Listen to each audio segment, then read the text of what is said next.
So let's continue with our topic. So आपण म्हटलं होतं की न्यूक्लियसची पोझिशन काय असते. So basically nucleus is located in the centre of the cell. So position may changes from time to time according to metabolic state of the cell. आता ही न्यूक्लियसची state जी आहे ती मेटाबॉलिक स्टेट कशा पद्धतीने आहे, सेल डिव्हिजन मध्ये आहे का, सेलमध्ये कोणते दुसरे अटॅक्स झाले आहेत का, त्याच्यावरती सेलच्या न्यूक्लियसची पोझिशन ही व्हॅरी होत असते. तर आपण असं म्हटलं की इंटरफेस मध्येच आपल्याला सेलचा न्यूक्लियस दिसतो, पण बाकीच्या फेज मध्ये का बरं दिसत नाही? कारण की आता बाकीच्या फेज मध्ये आपल्याला सेलचं डिव्हिजन करायचंय. एका सेल पासून आपल्याला 2 सेल तयार करायचे, म्हणजे मायटोसिस किंवा मिओसिस आपल्याला तिथे करायचं आहे. रिडक्शनल डिव्हिजन किंवा इक्वेटोरियल डिव्हिजन, इक्वेशनल डिव्हिजन आपल्याला करायचं असतं. तर ते डिव्हिजन करण्यासाठी आपल्याला न्यूक्लिअर मेम्ब्रेनला पहिल्यांदा डिस्ट्रॅक्ट करावं लागेल. न्यूक्लिअर मेम्ब्रेनला पहिल्यांदा आपल्याला डिसेबल करावं लागेल. तेव्हाच काय होईल, जेनेटिक मटेरियल आपलं स्प्लिट होऊ शकेल ना. तर आता इथे काय प्रोटेक्शनसाठी न्यूक्लिअर मेम्ब्रेन काम करतं. आता जर आपल्याला इथे डिवाइड करायचं असेल तर प्रॉपरली आपलं डिव्हिजन होणार नाही. तर आपल्याला न्यूक्लिअर मेम्ब्रेन जे आहे, न्यूक्लिअर एन्व्हलप जे आहे, ते आपल्याला सुरुवातीला असं एक त्यांचं डिस्ट्रॅक्शन करावं लागेल काही काळासाठी, आणि पुन्हा जेव्हा नवीन सेल तयार होईल तेव्हा न्यूक्लिअर एन्व्हलप पुन्हा ही तयार होईल. That's why we called it as a position may changes from time to time according to metabolic state of the cell, how the in which cell in the which state the cell is present. Shape is vary according to cell. Some the shape of the nucleus is mainly spherical, ovoidal or elongated, and disc shape, bilobed or multinucleated shape in the WBC. तर अशा पद्धतीने काहीतरी आपल्याला various types of shape दिसतात, पण main shape काय आपला spherical. आपण ज्या पद्धतीने असं ओव्हल शेप काढतो, राऊंड शेप काढतो, त्या पद्धतीने आपला शेप आपल्याला सेलचा न्यूक्लियसचा दिसेल. सो आता आपण जे काही आपण बघितलं न्यूक्लिअर पोअर, न्यूक्लिओप्लाझम, तेच आपण आता एक रिव्हिजन करूया याच्यामध्ये.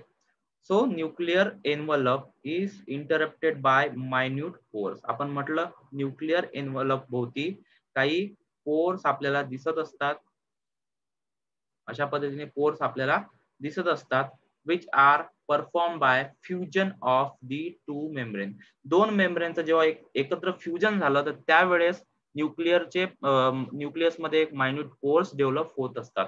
These nuclear pores are the passage through which movement of RNA and proteins molecule takes place in both direction, inside and the outside of the nucleus. न्यूक्लियसच्या आतमध्ये सायटोप्लाझम मधून nucleus मध्ये किंवा न्यूक्लियस मधून सायटोप्लाझम मध्ये हे transport होत असतं with the help of nucleus pore. कशाचं ट्रान्सपोर्ट करतं ते? RNA आणि प्रोटीन्सचं. Normally there is only one nucleus per cell. Variations in the number of nuclei are also frequently observed. Generally काय असतं की सेलमध्ये एक सिंगल न्यूक्लियस प्रेझेंट असतं, पण इन्सेक्टच्या केसमध्ये जेव्हा सिन्सिटिकल कंडिशन असते, जेव्हा तुम्ही डेव्हलपमेंटल बायोलॉजी शिकले असताल किंवा कुठे वाचलं असेल, तेव्हा एक कंडिशन असते सिन्सिटिकल, त्यावेळेस मल्टी न्यूक्लिएटेड कंडिशन तिथे डेव्हलप होत असते फॉर द फॉर्मेशन ऑफ ऑर्गॅनिझमच्या फॉर्मेशनसाठी ती कंडिशन स्पेसिफिक रिस्पॉन्सिबल असते. Some mature cell even lack nucleus. काही सेल्स मध्ये न्यूक्लियस लॅक असतं. Erythrocyte that also called as RBC lacks the nucleus. RBC मध्ये फक्त ग्लायकोलिसिसची प्रोसेस चालत असते. Of many mammals and sieve tube cells of vascular plants. Many mammals and sieve tube cells in vascular plants. Plants मध्ये सिव tube cells नावाचे काही cells असतात, त्यांच्यामध्ये न्यूक्लियस हे अब्सेंट असतं. The nuclear matrix of this nucleoplasm contain nucleolus and chromatin. आता nuclear matrix किंवा nucleoplasm त्यांच्यामध्ये न्यूक्लिओलस असतं आणि क्रोमॅटिन कंडेन्स डीएनएचं स्ट्रक्चर त्यांच्यामध्ये प्रेझेंट असतं. The content of nucleolus is continuous with the rest of nucleoplasm as it not a membrane bound structure. The content of nucleolus is continue with the rest of nucleoplasm as it not contain membrane bound structure. nucleolus काही membrane bound structure हे नसतं. एक nucleoplasm मध्ये condense structure एक तयार झालेलं असतं. So न्यूक्लिओप्लाझमचं function काय आहे? Nucleoplasm is a site for active ribosomal RNA synthesis. आरएनएचं सिंथेसिस जिथे होतं, तर that site is called as nucleolus. It is larger and more numerous nuclei are present in the cell actively carrying out protein synthesis. तर protein synthesis तिथे होत असतं. तुम्हाला revision याच्यासाठी करायचं म्हणतो की जेव्हा तुम्ही याचा आपला दुसरा पार्ट सेल अँड मॉलिक्युलर मधला मॉलिक्युलर बायोलॉजी पार्ट जेव्हा सुरू होईल, जिथे आपण ट्रान्सक्रिप्शन आणि ट्रान्सलेशनची प्रोसेस बघू, तिथे मग तुम्हाला सेल ऑर्गॅनेल कोणतं फंक्शन करतं हे तुम्हाला विचारलं जाईल आणि तेव्हा तुम्हाला कळणार नाही, तेव्हा तुम्हाला कन्फ्युजन होईल. त्यासाठी प्रत्येक लेक्चर झाल्यानंतर घरी जाऊन आपलं म्हणजे घरीच असता तुम्ही, घरीच आपलं रिव्हिजन करायचं. So ultra structure of nucleus आपण आता बघतोय. प्रत्येक जे आपण न्यूक्लियसचे कंपार्टमेंट आपण बघितले ते आपल्याला आता स्टडी करायचे डिटेलमध्ये. सो फर्स्ट आपण म्हटलं we have a nuclear envelope. न्यूक्लियसचं एनव्हलप, न्यूक्लियसचं आउटर सराउंडिंग ज्याला आपण म्हणतो that is our nuclear envelope. So nuclear envelope, nucleus is surrounded by two nuclear membrane. दोन न्यूक्लिअर मेम्ब्रेन पासून न्यूक्लियस सराउंडेड असतं. So it is double membranous structure like resembles with the plasma membrane made up of lipids. Each membrane has trilamellar unit membrane structure and is about 7 to 8 nanometer in the thickness. Trilamellar म्हणजे 3 layer तिथे बनलेल्या असतात. 3 layer आपल्याला तिथे दिसतात. Sorry 1 2 3 and like 1 2 3 अशा पद्धतीने 3 लेयरचे double membrane structure तिथे आपल्याला दिसायला मिळतं. Each membrane has trilamellar unit membrane structure and is about 7 to 8 nanometer in the thickness. So outer membrane is communicates with the endoplasmic reticulum at several points. Outer membrane काय करतं, endoplasmic reticulum समोर several points मध्ये connect केल्या जातं. म्हणजे if we consider this as a outer membrane, तर त्याच्या भोवती एक folded structure आपल्याला दिसायला मिळतं. That folded structure is referred to as endoplasmic reticulum. तर अशा पद्धतीने काहीतरी तुम्हाला एक folded structure तुम्हाला इथं दिसत असतं.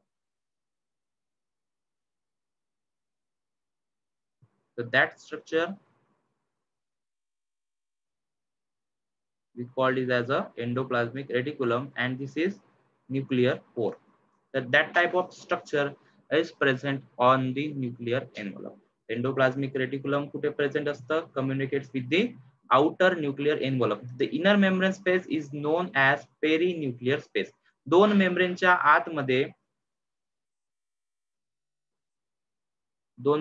आतमध्ये जी स्पेस असतं, समजा ही this is our first layer and this is our second layer and this space of the nuclear envelope is called as perinuclear space. This space is called as perinuclear space. The inner membrane space is called as perinuclear space.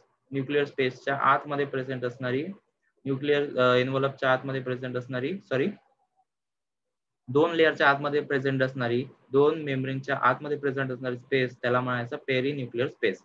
The nucleus communicates with remaining of the cell or the other cytoplasmic through the several opening called nuclear pores. आता nuclear pores याच्यामध्ये present असतात. Such nuclear pores are the site for exchange of large molecule RNA आणि protein exchange साठी nucleus पासून cytoplasm मध्ये, cytoplasm पासून nucleus मध्ये जर काही आपल्याला पाठवायचं असलं तर ते सेंड करण्यासाठी एक गेटवे तिथे असतो. तर एक छिद्र तिथे असतं न्यूक्लियसच्या एनव्हलपच्या भोवती, तर त्या गेटवेला म्हणायचं न्यूक्लिअर पोर.